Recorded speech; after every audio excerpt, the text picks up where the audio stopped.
Hello friends, कैसे हैं आप लोग। उम्मीद करती हूँ कि सब लोग बहुत अच्छे होंगे। और मेरी पिछली वीडियो तो आप सबने देखी ही होगी। मैं थोड़ा परेशान थी और अभी भी थोड़ा परेशान हूँ।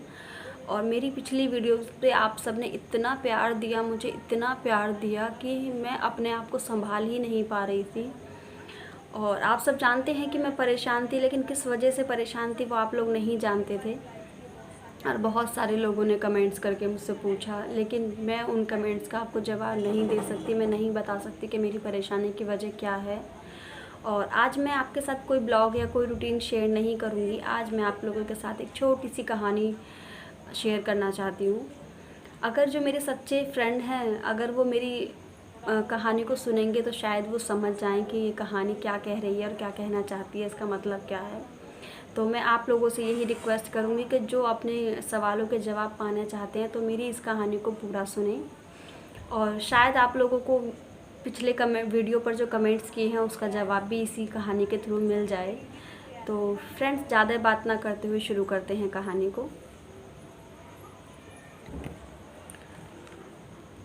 तो दोस्तों, शुरू करते हैं कहानी। दिल्ली के पास, दिल्ली जैसे विशाल शहर के पास एक छोटा सा शहर था जिसकी दिल्ली से कोई तुलना नहीं की जा सकती।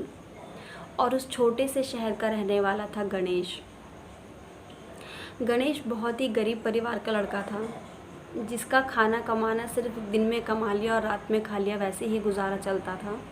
बहुत ही गरीब परिवार से वो आता था गणेश। लेकिन भगवान की कृपा उस पर ऐसी थी कि उसमें इतनी सारी खूबियाँ दे दी, इतनी सारी काबिलियत दे दी कि लोग उस पर आश्चर्य होते थे कि इसमें इतनी सारी खूबियाँ कैसे हैं। गरीब घर से होने के बावजूद भी गणेश ने बहुत अच्छी शिक्षा प्राप्त करी। अपने बल पर मेहनत करके, खुद कमा के, खुद फीस भरी, खुद से कॉलेज किया, अच्छा नंबरों से पास हुए और छोटी सी नौकरी करके अपना परिवार का पेट पालना लगा। समय बीतता गया, धीरे धीरे गणेश बड़ा होता चला गया, उसके सपने बड़े होते चले गए। उसने कुछ सोचा अपने परिवार के लिए कि शायद वो अपने परिवार के लिए कुछ कर पाता और इस छोटे से शहर से निकलकर अपने माँ बाप, अपने परिवार के लिए कुछ कर पाए, अपनी कोई पहचान बना पाए। यही सोचकर वो परेशान होता। और यह सोच सोचकर एक दिन उसने निश्चय किया कि वो अपनी पहचान बनाने के लिए छोटे से शहर से निकलकर एक बड़े से शहर जाएगा और अपनी एक नई पहचान बनाएगा। बस फिर क्या था, गणेश निकल पड़ा अपने सपनों की ओर। अपनी कुछ डिग्रियां और अपना हौसला लेकर चल दिया बड़े से शहर में, सपनों की नगरी जिसे कहते हैं, अपने सपने पूरा करने। अब गणेश पहुंच तो गया वहां पर, लेकिन उसको ये नहीं पता था कि रास्ते में कितनी सारी मुश्किलें आने वाली हैं, कितनी सारी परेशानियां आने वाली हैं। वो निकल तो लिया, लेकिन उसका अंजाम क्या होने वाला था उसे इसका एहसास बिल्कुल नहीं था। समय निकलता गया, दिन निकले, हफ्ते निकले, महीने निकले, साल हो गई, 2 साल हो गई, लेकिन गणेश को कोई कामयाबी नहीं मिली। थक हार के जाता, पर मेहनत करता, मजदूरी करता, लेकिन उससे कहीं एक अच्छी नौकरियां ना मिली। और वो उसकी जो डिग्रियां थी सब इस बड़े शहर को रास नहीं आई। उसकी जो खूबियां थी वो ये बड़ा शहर समझ ही नहीं पाया, जान ही नहीं पाया। फिर उसने निश्चय किया कि क्यों ना जो उसकी कला है, जो उसमें छुपी हुई कला है जिसे वो पहले से करता आया है, क्यों ना इस बड़े शहर में उस कला के आधार पर ही अपनी पहचान बनाई जाए। और यही निश्चय करने के बाद उसने अपना सपना बुनना शुरू कर दिया। पड़ोस के रहने वाले कुछ लोगों की सलाह मशवरा करके उसने अपना काम शुरू कर दिया और घर के पास बने मंदिर की बाहर पड़ी मिट्टी से उसने मिट्टी की मूर्तियाँ बनानी शुरू कर दी।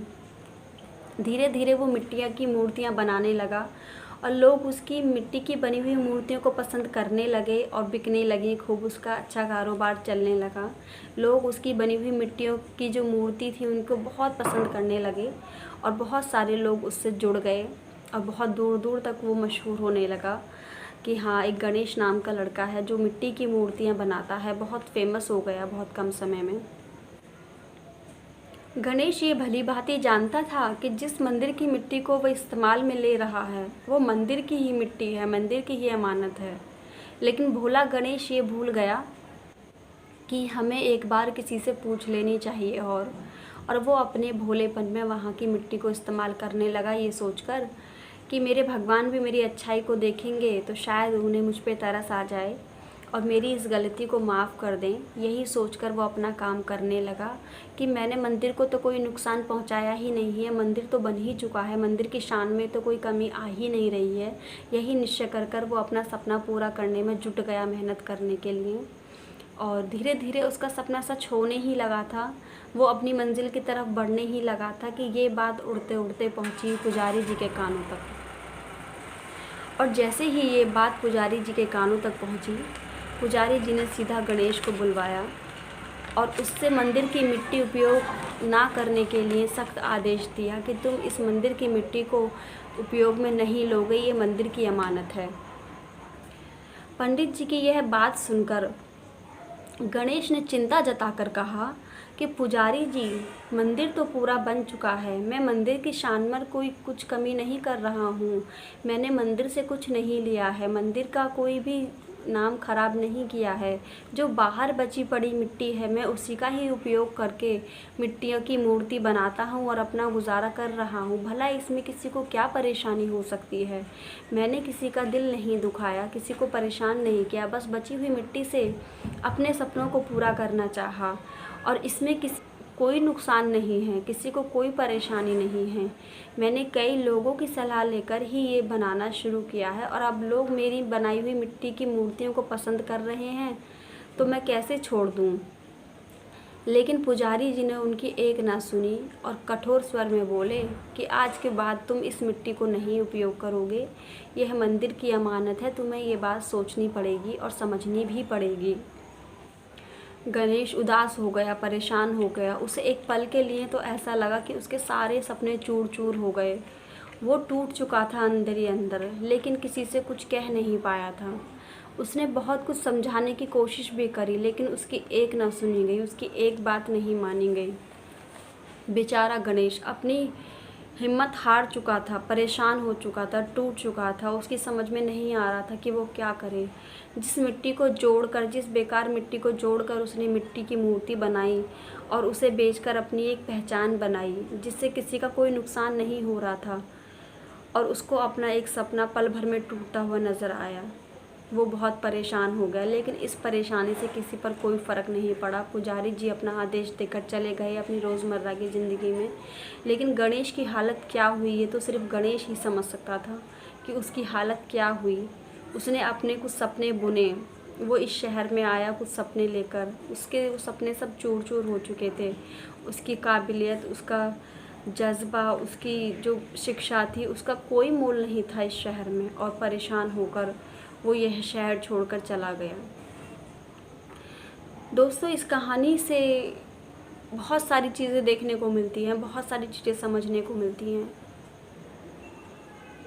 कि लोग कुछ नियम बनाते हैं किसी की सहूलियत के लिए, किसी की अच्छाई के लिए, लेकिन अगर वही नियम किसी के सपनों को तोड़ दे, किसी के हिम्मत को बिखेर के रख दे, तो मुझे नहीं लगता कि वो नियम सही हैं। वक्त के साथ साथ नियमों को थोड़ा सा बदलना चाहिए, मुझे ऐसा लगता है। मेरी इस कहानी का उद्देश्य किसी के दिल को ठेस पहुंचाना नहीं है, किसी को परेशान करना नहीं है। बस मेरा मन हुआ कि मैं ये कहानी आप लोगों तक पहुंचाऊं, और इसी कहानी के थ्रू जो मेरे फ्रेंड्स हैं उन लोगों को मेरी वीडियो ना डालने का कारण भी पता चलेगा, और इसी में ही उनके सवालों के जवाब भी हैं। अगर आप लोग ने पूरी देखी होगी, सुनी होगी कहानी, तो आप लोगों को इसी कहानी में सारे सवालों के जवाब मिल जाएंगे। और मैं कोशिश करूँगी कि फिर से आप लोगों से बातें करूँ, फिर से मैं आप लोगों से जल्दी मिलूँ। प्लीज़ आप लोग मेरा साथ मत छोड़ना और मेरा साथ देते रहना, और जिन लोगों का मैं साथ देती हूँ मैं भी उनका हमेशा साथ देती रहूँगी, कभी साथ नहीं छोड़ूंगी। और हंसी मुझे बिल्कुल नहीं आ रही है, लेकिन थोड़ा सा मुस्कुरा देती हूँ क्योंकि आप लोगों को आदत हो गई है मेरा हंसता खिलता चेहरा देखने की। मैं कोशिश करूँगी कि पहले की तरह नॉर्मल हो जाऊँ। तो फ्रेंड्स, अभी के लिए इतना ही। मैं जल्दी मिलूँगी अगले वीडियो में, तब तक के लिए बाय बाय दोस्तों।